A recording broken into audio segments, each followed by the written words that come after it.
Hi kids, Rio here. Welcome to another episode of my continuing adventures of a weirdo. I am here at the thriving metropolis of Cecil County at Cecil College. Now, perhaps you've heard of Cecil County. If you have, you probably don't like what you've heard, but I'm here to show you that there is actually bastions of civilization out here in the wasteland. This is really exciting. I am here at the second year of CecilCon. Let's go see what's going on in the Nerdbourhood, shall we, folks?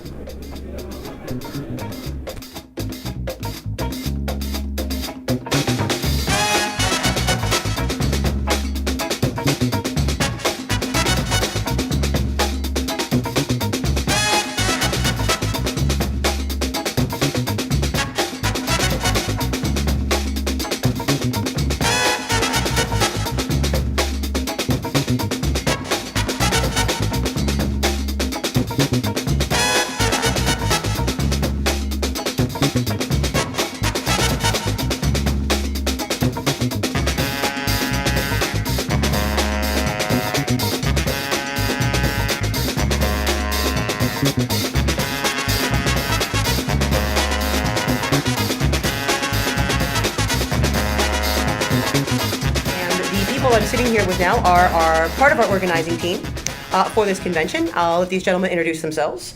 Hi, I'm co-chair. My name is Cody Gunter. And I'm the other co-chair, James Brubaker. The starting point for all of this was a student club, right? Yes. Okay, and the name of the student club is? Geekdom. The It's Geekdom short Club. for Geek Kingdom. Nice.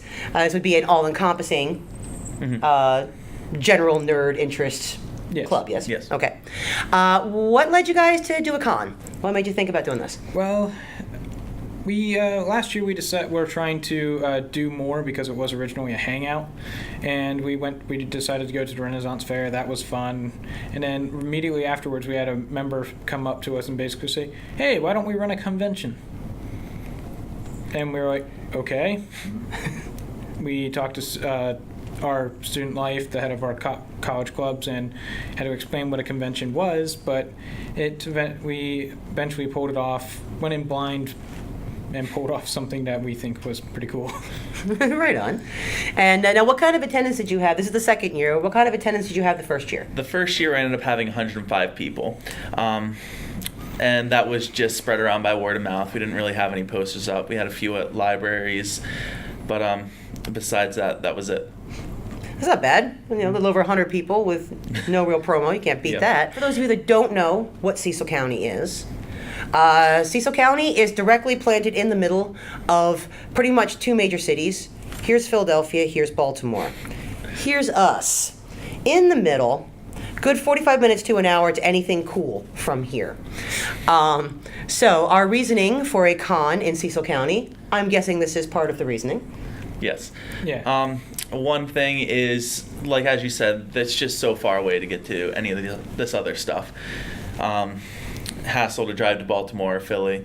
It's also a smaller thing for people that aren't necessarily used to the big con scene, that they can kind of get their feet wet and just experience it with less people. Yeah, we try to make sure that we run it like a large convention, multiple day convention, even though how we pulled that off with about 6 hours is beyond me.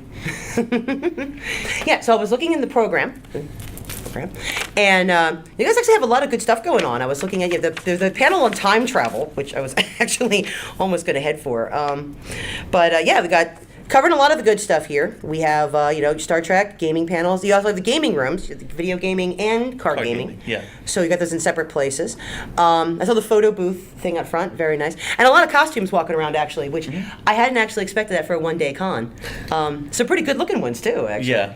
Yeah. We were able to get a group, the 501st. They're a group of professional cosplayers that do it for basically for charities and other events. They don't accept money for it. They say if you pay them, pay these charities. They mostly do it volunteer work, but it's a whole thing. You have to have professional movie grade stuff.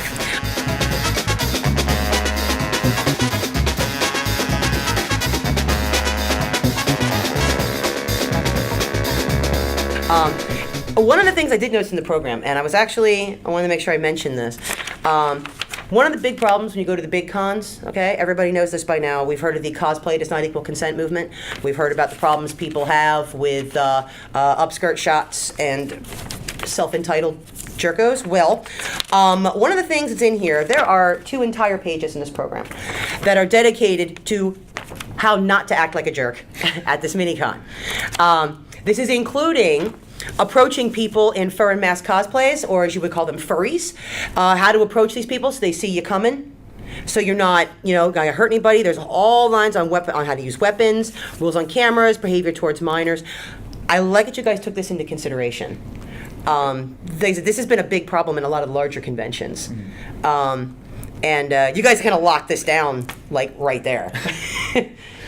Yeah, we kind of wanted to make it open. I mean, the whole thing with this is we're at our college, so there's a lot we have to look into, and rules, being strict on that is one of those things.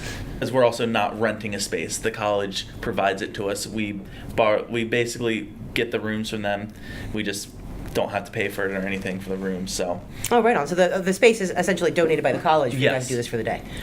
Yeah, Nice. It's limiting, but it also works out in our favor. It helps with our success each and every year, because last year it was a Friday night, 4 hours, and the turnout we had last year was amazing. Wait, you had that 100 and some people for just 4 hours on a Friday night? Yeah. Yes. Well, that's even more impressive than it sounded. That was actually really, wow, okay, awesome.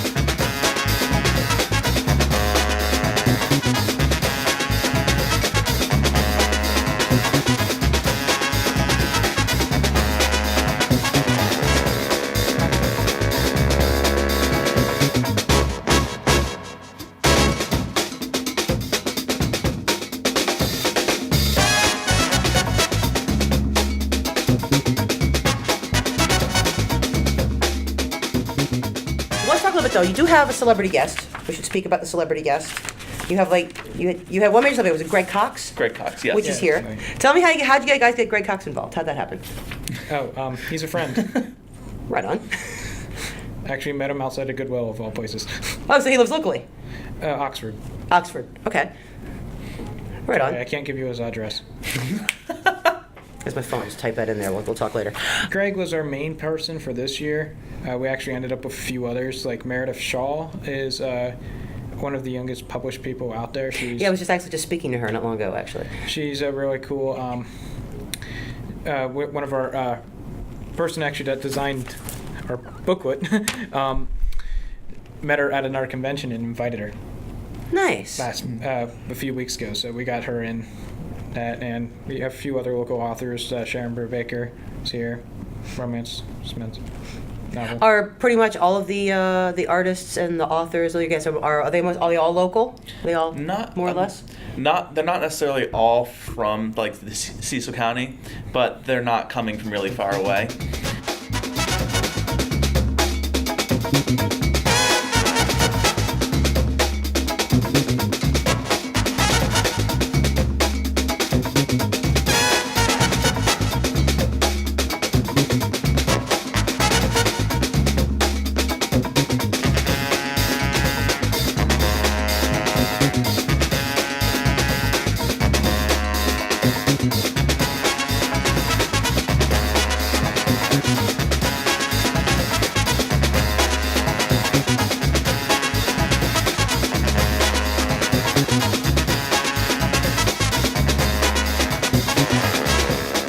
Now, obviously, they're going to graduate someday. Yeah. What happens at that point? What we kind of did is with the club, we originally just had a captain position, but we decided to make it a co-captain position, so it's 2 people running it, and with that, we're going to be like incorporating the younger people to start getting into the leadership positions and just try to kind of make it a cycle in, cycle out thing, like somebody's about to graduate, get somebody new in there. So that it'll just keep going. Yes. And remain unique to this location. Mm-hmm. Something that club will always have for themselves. It's just we are trying really hard to set it up and find the right people to keep it going after we leave. Yeah. Well, one thing that I would like to say is just a lot of the people we had help with, like Cecil College, of course, Student Life, were a huge help. And also one other group, they're in here, Grunge Muffin Designs. They came up with the whole design for the booklet. They designed the shirts. The shirts. The badges, the booklet. The other two things we should mention as well, we thank Grunge Muffin Designs a lot. They donated all the money to buy our badges and stuff like that for this year. And the booklet, last year it was black and white. We got an 8-page full color with the little printout survey sheet. And the other two people is the logo was designed by our friend Jamie. She is wanted to give her credit. She just graduated. And then also Jade for the whole picture with the dragon fighting the mascot, the Seahawk. But the picture, just a little explanation. The guy you see in robes, that's our college mascot. We have him walking around today. He has a wooden staff, and it's just a Seahawk dressed up in Jedi robes. It's pretty awesome. And in this, he's fighting a dragon. But that was made by Jade. She is Forte Creations, and she is also a vendor for us this year. Every year, our main logo design is designed by students. So everything we have, the armbands, they were all designed by students or people that just graduated. Mm-hmm. See, I like that it's all a student-run event. I think that is fantastic. And you don't often get to actually be at a con on the ground floor. Mm-hmm. You just don't always get to see that happen. And most people try to start too big too soon, and a con that starts too big too soon usually doesn't last very long. Yeah. But I like this. This is really great because it actually does kind of take the whole Nerds Unite to the next level because we're all right here. Mm-hmm. It's a lot more of an intimate setting than a giant convention. But as you say, it's kind of like a con light because it gives them the experience. You have a dealer's room and you have the panel rooms and all the things that you would have at a large con, but without 50 million people buffeting you about like a spawning salmon, which is nice. But guys, I appreciate you taking the time to sit down and talk with me on this. Hopefully everybody's going to have a good time with this. The article that I found was in Cecil Wig, so hopefully when they do this again next year, that's where you'll find the information. Incoming message. Mr. Worf, I think we gotta go. That was great. I really hope the audio picked that up. That's really funny. Gentlemen, attend to the comm. Thank you. Thank you. Thank you. All right. Sorry, I was so late. Oh, that is okay. If that picked up, I'm gonna love it. And if it didn't pick up, I'm gonna go find a soundbite of Mr. Worf saying that, and I'm gonna overlay it.